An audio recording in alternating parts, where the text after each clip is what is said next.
Hi guys. So recently I've been watching a lot of cooking competitions, and each time I watch it, I get really hungry. So I've been looking for a good, healthy snack that I can make in between the commercials, and I think I've found it.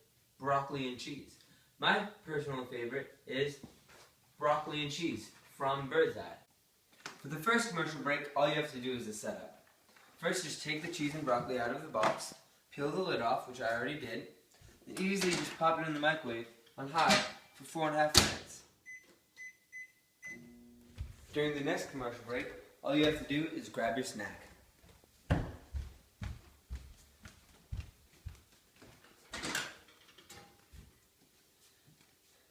Get a utensil and enjoy.